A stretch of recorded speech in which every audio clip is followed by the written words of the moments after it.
Merci, merci et encore merci, Kylian. Ce soir, t'as été monstrueux, mon gars. Merci à toi, frérot. Et qu'est-ce qu'elle fait du bien, cette victoire de Madrid.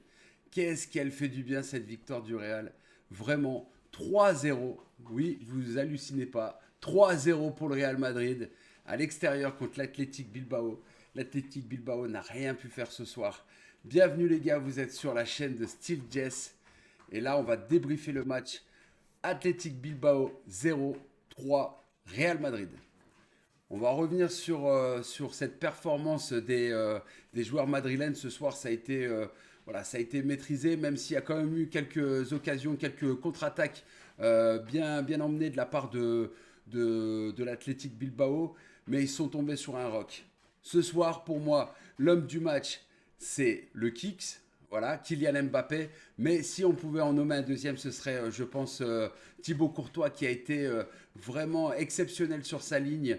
Rien à dire. Il a sorti des parades monstrueuses, que ce soit en première mi-temps, notamment sur la frappe de Gourou Zeta et puis la frappe de Berenguer sur une passe en remise de Nico Williams. Voilà, il a répondu présent ce soir. Il a, je pense, aussi donné confiance en sa défense et en son équipe. Voilà, et ce soir, mais quel match de Kylian, vraiment. Il a été bon en première, en deuxième, jusqu'à sa sortie à peu près à la 75e minute. Il a été incroyable, tout simplement. Son premier but est intervenu très rapidement à la 6e minute. Voilà, d'une frappe enroulée aux abords de la surface de réparation. Il trompe sur son côté gauche Unai Simon qui n'a rien pu faire. Il n'a rien pu faire tout simplement sur le premier but de Kylian qui avait déjà donné une alerte 2 minutes auparavant, la quatrième, qui a failli marquer lors d'une pénétration donc dans cette surface de réparation de l'Athletic Bilbao, où on le voit rentrer sur son pied droit, il dribble son vis-à-vis Viviane avant de décocher une frappe, et là l'arrêt réflexe de Unai Simon, mais ça n'aura pas suffi parce que 2 minutes plus tard, il vient marquer ce premier but. À la 43e minute, donc le Real dominait quand même, on va dire, tranquillement cette première partie de rencontre. Et à la 43e minute, sur un centre de Federico Valverde, Kylian, une fois de plus, à la manœuvre, il aura été partout ce soir. Hein. Il aura été au but, à la passe. Et là, il fait une passe décisive de la tête, une remise exceptionnelle de la tête pour Cocorico, le deuxième français, le deuxième buteur de la soirée, donc Camavinga, Eduardo Camavinga, qui a juste la tête au fond des filets, et ça fait 2-0 pour le Real Madrid juste avant de rentrer au vestiaire à la mi-temps. Voilà, franchement, quelle première mi-temps des Madrilènes, et la deuxième, que dire. Et que dire de ce but fantastique à 30 mètres de Kylian Mbappé. Vraiment, ce but, il est incroyable. Et je pense qu'il fait partie de l'un de ses plus beaux buts, honnêtement. Une frappe sèche. Voilà, il récupère le ballon à 30 mètres, excentré côté gauche. Et là, il décroche un boulet de canon qui vient se terminer sa course au fond des filets. Unai Simon, il a pu que juste regarder le ballon passer. Il avait l'air complètement désabusé après le but. Il était complètement dégoûté. Voilà, et en tout cas, ce soir, Kylian, merci frérot. La noisette qui inscrit un doublé, voilà, et qui, au passage, me permet de valider mon pronostic avec cette victoire de 3-0 pour le Real Madrid. Je suis content, c'est mon premier bon pronostic sur la chaîne, donc ça se pète, et c'est exceptionnel. Voilà, en tout cas, ce match, il nous a tenu en haleine tout le long. Vinicius a été bon aussi sur son côté. Voilà, on le connaît, le provocateur, etc. En tout cas, il n'est pas sorti de son match, il est resté focus. Et ça, c'est très important pour Vini. Voilà, Vini qui a été bon. On peut aussi noter que le milieu a été très intéressant ce soir avec Chouameni, Kamavinga, et puis juste devant Bellingham. Bellingham qui fait aussi une belle partition, qui signe une belle partition ce soir. En tout cas, cette victoire, elle fait du bien tout simplement parce que le Real recolle à un point. Reste deuxième bien évidemment, mais recolle à un point du FC Barcelone qui avait pris un peu le large avec leur victoire 3-1 la veille contre l'Atlético Madrid. Donc vraiment, merci à vous les gars. Merci d'avoir donné le meilleur de vous-même sur ce match. Après, on va être honnête, c'était quand même un peu faible du côté de l'Athletic de Bilbao. Voilà, ils étaient pas à la hauteur, la marche était trop haute pour eux. Le Real ce soir a su mettre son jeu en place et avec un Kylian Mbappé très inspiré, il faut le dire. Voilà, le doublé pour Mbappé ce soir, le but de Kamavinga.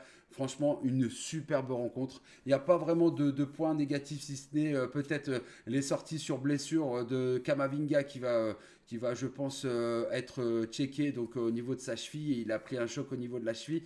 On a aussi Trent Alexander-Arnold qui s'est effondré peu de temps après le retour à la seconde mi-temps qui lui est sorti aussi sur blessure. Voilà, un peu les points noirs de la soirée, ce serait ça. Mais sinon, tous les signaux et tous les signaux sont au vert pour le Real Madrid qui revient heureusement parce que là franchement s'ils avaient laissé passer filer des points sur ce match ça aurait été je pense compliqué pour revenir sur le Barça qui a l'air d'être lancé. On verra ce que l'avenir nous réserve. En tout cas on s'approche à petits pas de cette trêve hivernale et le Kicks qui reprend confiance et qui vient mettre un doublé. Bravo, merci à toi, merci Mbappé pour ce soir.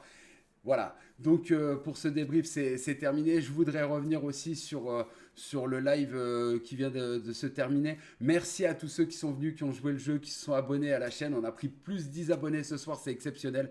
Merci à vous tous. Ce que je vis en ce moment avec vous, c'est juste un rêve. Vous rejoignez la Steel Family, voilà. La Steel Family vous reçoit et vous accueille à bras ouverts. Vous êtes chez vous, c'est votre famille. Donc voilà, n'hésitez pas à partager un maximum les vidéos, que ce soit les débriefs, que ce soit les rediffusions, etc. ou même les shorts. Voilà, n'hésitez pas à les réac. Toutes les semaines, en fin de semaine, vous avez un récap de la semaine de ce qui a été streamé. Donc n'hésitez pas à partager, n'hésitez pas à venir aussi follow sur les différents réseaux, etc. Et puis en tout cas, merci pour tout l'amour que vous donnez, merci pour tous vos commentaires. Je prends le soin de répondre à chaque fois, c'est très important. Voilà, donc n'hésitez pas à commenter. Et puis voilà, prenez soin de vous, prenez soin de vos familles. Encore merci à Kylian, les gars. Franchement, Kylian, merci. Merci frérot. Allez, une bonne soirée à vous tous. Je vous dis à vendredi pour le prochain live sur cette chaîne. Ce sera le match tant attendu de la semaine pour la Ligue 1 pour cette 16e journée qui va opposer le LOSC, mon club de cœur, qui va être opposé à l'Olympique de Marseille. Ce vendredi, ce sera pas simple, ce sera pas facile, mais il va falloir aller chercher les Marseillais sur ce match et les Dogs. Je compte sur vous. En tout cas, ça va être juste exceptionnel. Et puis on se retrouvera aussi samedi pour l'autre club de cœur qui est le PSG qui affrontera le Stade Rennais à 21h ce samedi. Je serai présent aussi en live sur cette chaîne Steel Jess. Voilà, donc la Steel Family, pardon, je compte sur vous et vous dis rendez-vous à vendredi. Voilà, vendredi 5. Prise d'antenne à 20h, début du match à 21h, ça va être insane, ça va être incroyable les amis. Sur ce, je vous souhaite une excellente soirée, je vous dis à bientôt et à vendredi. Ciao, c'était Steel Jess pour vous servir.